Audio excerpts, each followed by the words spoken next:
Start by adding iceberg lettuce.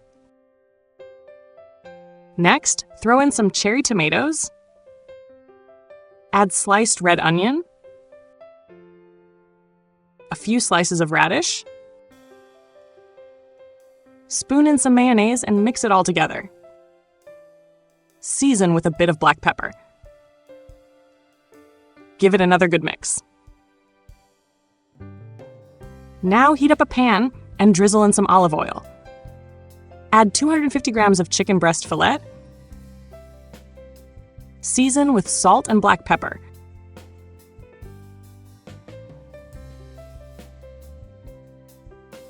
Drop in a little butter and let it cook for about a minute. Add 2 garlic cloves and 4 medium asparagus spears. Pour in a splash of soy sauce. Let it all cook for a few more minutes. Pop your fajitas in the oven for 5 minutes. Now it's time to wrap them up.